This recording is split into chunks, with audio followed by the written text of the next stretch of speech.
ടെല്ലവീവിന് നേരെ വീണ്ടും വ്യോമാക്രമണം. യമനിൽ നിന്ന് അതിശക്തമായിരിക്കുന്ന ആക്രമണം പ്രതിരോധിക്കാനാവാതെ തലസ്ഥാനമായിരിക്കുന്ന ടെല്ലവീവിൽ വീണ് വലിയ രീതിയിലുള്ള നാശങ്ങൾ ഉണ്ടായിരിക്കുന്ന തരത്തിലുള്ള റിപ്പോർട്ട് ഇപ്പോൾ പുറത്തു വന്നു. പറയുന്ന കാര്യം, പ്രതിരോധ സംവിധാനങ്ങൾ കുറ്റമറ്റതാക്കാനുള്ള ശ്രമം നടക്കുന്നതിനിടയിൽ തന്നെ യമന്റെ ഭാഗത്തുനിന്ന് ശക്തമായിരിക്കുന്ന ആക്രമണം ഉണ്ടായി. അത് തലസ്ഥാനമായിരിക്കുന്ന ടെല്ലവീവിനെ ലക്ഷ്യം വെച്ചുകൊണ്ടാണ്.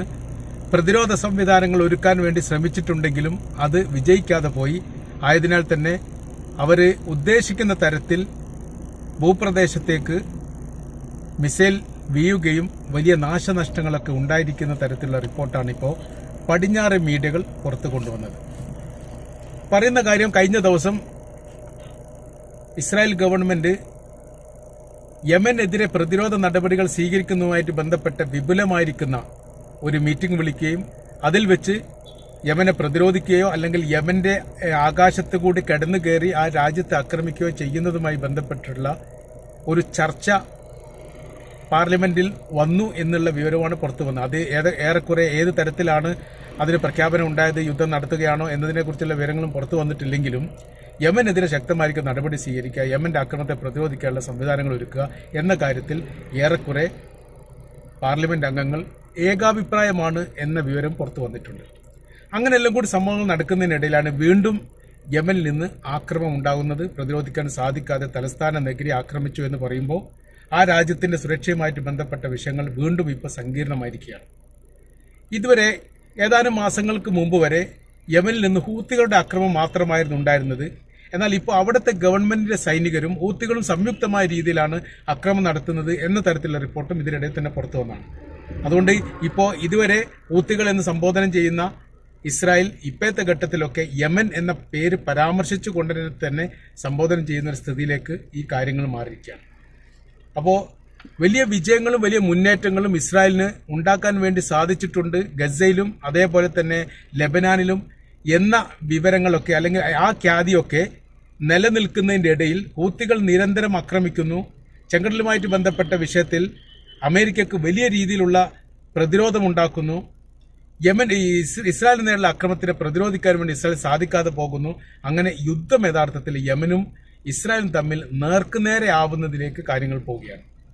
സിറിയയുടെ വിജയം എന്ന് പറഞ്ഞാൽ രാജ്യം അട്ടിമറിഞ്ഞു വിമതപക്ഷം അധികാരത്തിൽ വന്നതിന് ശേഷം ഇസ്രായേലിനെ സംബന്ധിച്ചിടത്തോളം അവർ കുറുക്കന്റെ ബുദ്ധിയോട് കൂടി കഴിഞ്ഞിട്ട് നീങ്ങുന്ന ഒരു പ്രവൃത്തി, അവരുദ്ദേശിക്കുന്ന തരത്തിലുള്ള മേഖല പിടിച്ചെടുക്കാൻ വേണ്ടി വലിയ രീതിയിലുള്ള സൈനിക മുന്നേറ്റം ഈ സിറിയയുടെ ഭാഗങ്ങളിൽ നടത്തുകയും ഏകദേശം 500 ചതുരശ്ര കിലോമീറ്റർ വൈദൂരത്തിൽ ഭൂപ്രദേശം ഇസ്രായേൽ പിടിച്ചെടുത്തിരിക്കുന്നു എന്ന് ഒരു റിപ്പോർട്ടും പുറത്തു വന്നു. അത് അംഗീകരിക്കപ്പെട്ട റിപ്പോർട്ട് അല്ലെങ്കിൽ പോലും അങ്ങനെ ഉണ്ടാവാനുള്ള സാധ്യതകൾ ആ റിപ്പോർട്ടിന്റെ അടിഭാഗത്ത് വളരെ വ്യക്തമായിട്ട് തന്നെ പറയുകയാണ്.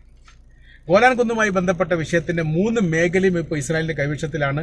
മുൻപ് കാലത്ത് 1960 അറബ് ഇസ്രായേൽ യുദ്ധത്തോടനുബന്ധിച്ച് UN സഭയുടെ കരാർ വ്യവസ്ഥ പ്രകാരം ഭാഗിക്കപ്പെട്ടതാണ്. ഒന്ന് ഇസ്രായേലിന്റെ കൈവശത്തിലുള്ള ഗോലാൻ കുന്ന്, മറ്റൊന്ന് സിറിയയുടെ കൈവശത്തിലുള്ള ഗോലാൻ കുന്ന്, മറ്റൊന്ന് മധ്യ ഗോലാൻ കുന്നായിട്ട് അത് യുഎന്റെ നിരീക്ഷണത്തിൽ ബഫർ സോണായിട്ട് പ്രഖ്യാപിക്കപ്പെട്ട പ്രദേശം.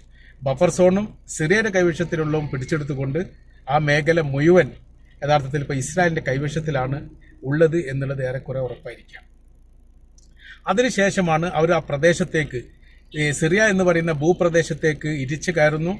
ചില പ്രദേശങ്ങളൊക്കെ പിടിച്ചെടുക്കുന്നു. അത് അവരുടെ അധീനതയിലാക്കുന്നു. യാതൊരു ചെറുത്തുനിൽപ്പോ പ്രതിരോധമോ വിമതപക്ഷത്തിന്റെ ഭാഗത്തുനിന്ന് ഇപ്പോഴും ഇസ്രായേൽ ഇല്ല എന്നതിനാൽ അവർക്ക് വലിയ രീതിയിലുള്ള മുന്നേറ്റം ഉണ്ടാക്കാൻ വേണ്ടി സാധിക്കുന്നു. അപ്പോൾ അവിടുത്തെ വിമതപക്ഷ ഗവൺമെന്റ് ഇസ്രായേലുമായിട്ട് ഒത്തുകൂടിയിട്ടാണ് ഈ പ്രവൃത്തി ചെയ്യുന്നത് എന്നുള്ളൊരു പരാമർശം ഇതിനിടെ തന്നെ പുറത്തു വന്നിരിക്കുന്നു. അത് ആദ്യം തന്നെ ആ പരാമർശം നടത്തിയത് സിറിയയുടെ മുൻ പ്രസിഡന്റായിരിക്കുന്ന അസദ് തന്നെയാണ്.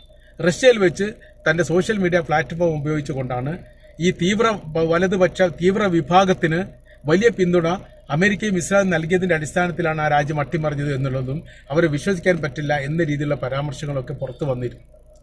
അപ്പോൾ ഏറെക്കുറെ അദ്ദേഹം പറഞ്ഞ കാര്യങ്ങൾ ശരിയാണ് എന്ന് വ്യക്തമാകുന്ന രീതിയിലുള്ള സ്ഥിതിയാണ് ഈ രാജ്യം മറിഞ്ഞതിന് ശേഷമുള്ള സമീപനങ്ങളും നിലപാടും. അതോടനുബന്ധിച്ച് പ്രതിരോധമില്ലാത്ത ഒരു സംവിധാനം സിറിയയിലുണ്ട്. ലെബനാനുമായിട്ട് വെടിനിർത്തൽ കരാർ പ്രാബല്യത്തിൽ വന്നിട്ടുണ്ട്. ഗസയുടെ ചില പ്രദേശങ്ങൾ ഇപ്പോൾ ഹമാസും ഇസ്രായേലും ഏറ്റുമുട്ടുന്നുണ്ട്. ആ രീതിയിൽ പോകുന്നതിനിടയിലാണ് അതിശക്തമായിരിക്കുന്ന ആക്രമണം യമന്റെ ഭാഗത്തു നിന്ന് ഇസ്രായേലിന് നേരെ ഉണ്ടാകുന്നത്. 2000 കിലോമീറ്റർ വൈദൂരത്തിൽ വലിയ ശക്തിയുള്ള ബാലിസ്റ്റിക് മിസൈലൊക്കെ ഉപയോഗിച്ചുകൊണ്ടുള്ള ആക്രമണം, അത് പല രൂപത്തിലും പല രീതിയിലുമുള്ള മിസൈൽ ആക്രമണങ്ങൾ നടക്കുന്നു എന്നുള്ള രീതിയിലാണ് വിവരങ്ങളൊക്കെ പുറത്തു വരുന്നത്. അപ്പോൾ അന്താരാഷ്ട്ര തലത്തിൽ ഇതുവരെ ഉപയോഗിക്കാത്ത പല ആയുധങ്ങളും യഥാർത്ഥത്തിൽ ഇപ്പോൾ യമന്റെ ഭാഗത്തുനിന്ന് ഉപയോഗിച്ചിരിക്കുന്നു എന്നുള്ളതും അതിൻ്റെ ശക്തിയും അതിൻ്റെ വൈദൂര്യവും കൃത്യമായി മനസ്സിലാക്കാൻ സാധിക്കാത്തത് കൊണ്ട് അതിനെ പ്രതിരോധിക്കാൻ സാധിക്കുന്നില്ലെന്ന് ഇതിന് മുൻപ് തന്നെ ചെങ്കടലുമായി ബന്ധപ്പെട്ട ഒരു വിഷയത്തിൽ ബ്രിട്ടന്റെ ഒരു സൈനിക ഉദ്യോഗസ്ഥൻ തന്നെ പറഞ്ഞതാണ്. ഒരു ശത്രുപക്ഷത്തിന്റെ കൈവശത്തിലുള്ള ആയുധങ്ങൾ ഏത് തരത്തിലാണ് എന്ന് മനസ്സിലാക്കിയാൽ അതിന് പ്രതിരോധമുണ്ടാക്കാൻ വേണ്ടി സാധിക്കും. പക്ഷേ ഇവിടെ ഹൂത്തി വിഭാഗങ്ങൾ ഉപയോഗിക്കുന്ന ആയുധങ്ങൾ അതിശക്തമുള്ളതും നൂതന നിർമ്മിതിയുമാണ്. ആയതിനാൽ അത് എത്രത്തോളം ഈ പ്രശ്നങ്ങൾ ശത്രുപക്ഷത്തിന് ഉണ്ടാക്കുമെന്ന് വ്യക്തമാവാതെ പ്രതിരോധിക്കാൻ വേണ്ടി സാധിക്കില്ല എന്നുള്ള സ്ഥിതിവിശേഷത്തിലാണ് ഇപ്പോൾ നിലനിൽക്കുന്നത്. ഇപ്പോൾ ഇസ്രായേലിനെ സംബന്ധിച്ചിടത്തോളം അവർ മന്ത്രിസഭ കൂടിയിട്ടും പ്രതിപക്ഷം പിന്തുണ നൽകിയിട്ടൊന്നും യമനെ പ്രതിരോധിക്കാൻ വേണ്ടി സാധിക്കുന്നില്ല എന്ന് മാത്രമല്ല, നിരന്തരം യമന്റെ ഭാഗത്തുള്ള അക്രമം പ്രതിരോധിക്കാൻ സാധിച്ചിട്ടെങ്കിൽ രാജ്യത്തിന്റെ അകത്തേക്ക് കടന്നുകൊണ്ട് വലിയ നാശങ്ങളും നഷ്ടങ്ങളും മരണങ്ങളും ഉണ്ടാക്കും എന്നുള്ള തിരിച്ചറിവ് ഇസ്രായേൽ ഉണ്ടായിരിക്കുകയാണ്. അപ്പോൾ ഇത് എങ്ങനെ കൈകാര്യം ചെയ്യണം എന്ന കാര്യത്തിൽ ഇപ്പോൾ ഗവൺമെന്റ് തന്നെ ആശങ്കയിലാണ്. സൈനികരും ഏറെക്കുറെ അങ്ങനെ തന്നെയാണ്. പ്രതിരോധം ഉണ്ടാക്കാൻ വേണ്ടിയിട്ട് ഒരു പുതിയതായിരിക്കുന്ന ഒരു തന്ത്രങ്ങളൊന്നും മുന്നോട്ട് വെക്കാനില്ല. കാരണം യുദ്ധം തുടങ്ങി 1 വർഷം കഴിഞ്ഞു, 1 വർഷം 2 മാസം കഴിഞ്ഞു. വല്ലാത്ത രീതിയിൽ ഇസ്രായേൽ ക്ഷീണിച്ചിരിക്കുന്ന സമയമാണ്.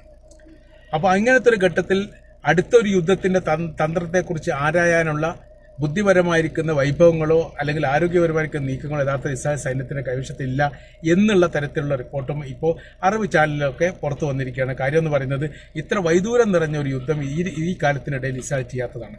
അവിടെ യുദ്ധം 6 ദിവസം അല്ലെ 15 ദിവസം അല്ലെ 1 മാസം കൊണ്ട് അവസാനിക്കും. അത്ര മാത്രമേ യുദ്ധമുഖത്ത് പിടിച്ചു നിൽക്കാൻ വേണ്ടിയിട്ട് ഇസ്രായേൽ സൈനികർക്ക് സാധിക്കുകയുള്ളൂ.